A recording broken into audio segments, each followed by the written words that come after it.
What's going on, everybody? We've got something spicy to talk about.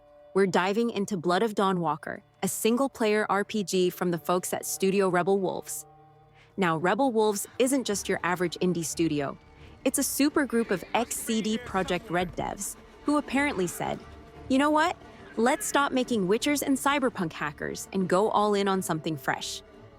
And no, this isn't your classic, I hate my boss, let's start a band situation. This is big. They've set their sights on crafting the next great RPG. No pressure, right? So, what happens when you mix grimdark vampire lore, 14th century plagues, and open-ended gameplay? Let's sink our teeth in. Picture this. It's the 14th century in the Carpathians, a time when famine, plagues, and general bad vibes are everywhere. And just when you think things can't get worse, the vampires show up like, you know what?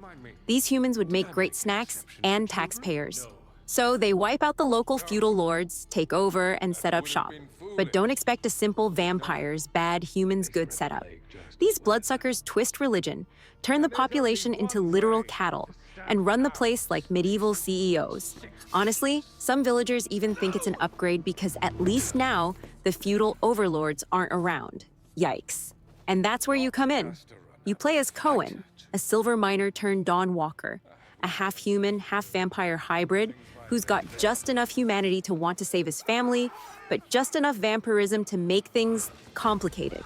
Your family's been kidnapped by Brynnies, the big bad vampire overlord, and you've got 30 in-game days and nights to rescue them. No pressure, right? Oh, and let's not forget Cohen's family is kidnapped by Brynnies, the vampire overlord. So yeah, your goal is classic. Save the family, overthrow the big bad, try not to snack on the neighbors. Easy, right? Think choose your own adventure, but on steroids. Your decisions shape the world. Help a villager, doom another. Ally with vampires, or stay true to your human side.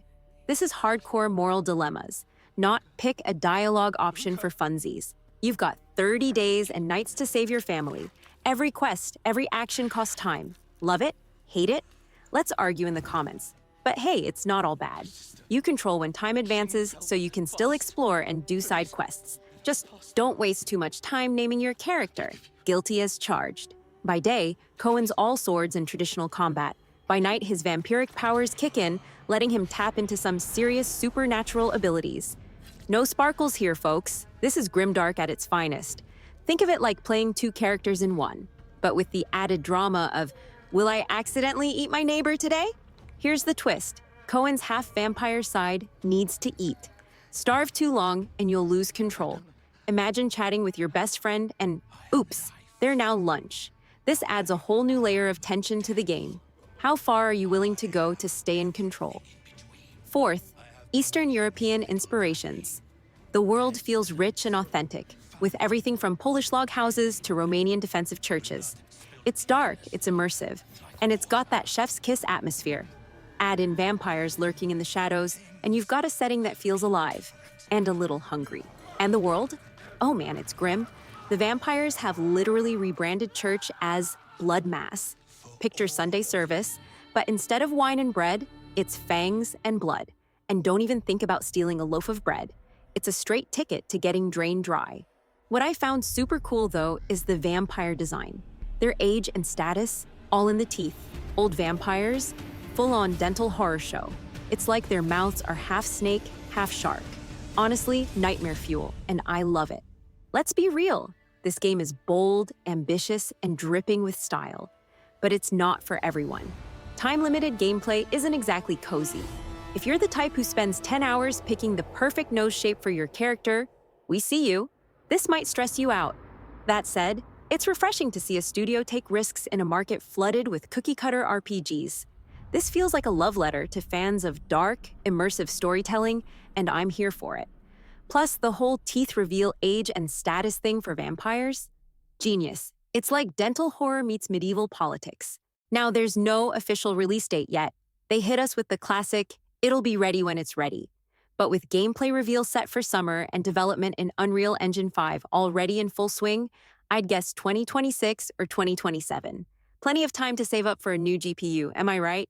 Anyway, that's the rundown for Blood of DawnWalker. Sound off in the comments, and as always, don't forget to like, subscribe, and hit that bell, because you know we'll be covering every bite-sized update on this game. And remember, may your fangs stay sharp, your wisdom endless, and your gaming nights long. Catch you in the next one. I will leave you with the gameplay mechanics from the studio. Or, I don't know, listen to what an agent from outside of Bales and Gora has to say. Which is exactly why I love how we structured the game, because we offer a lot of choice in which characters do you want to interact with, which you might want to skip altogether.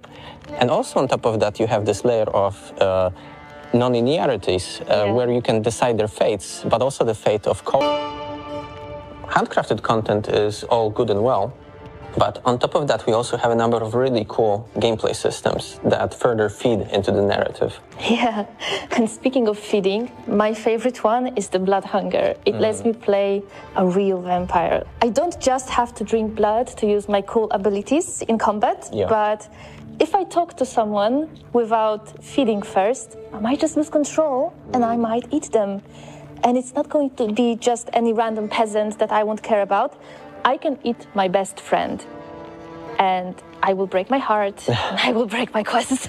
Yeah, so you better keep him well fed. Yeah, definitely. Do you have a fave? Yeah, I really enjoy the ones that are revolving around Brensis, because it makes him this active antagonist. You know, this means that he will basically react to what Cohen is doing.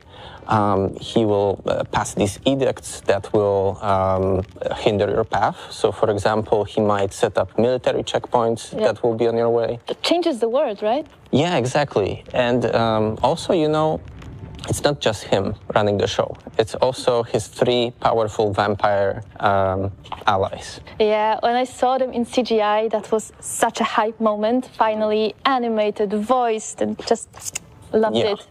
Yeah, and on top of being cool characters, they also have their own spheres of influence, and you get to dismantle their organization step by step, making it simpler for you to confront Brensis and free your family.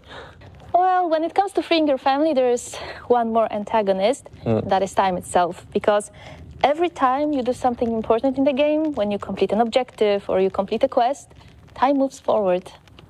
Yeah, but what I really like about this also is it's not like real time.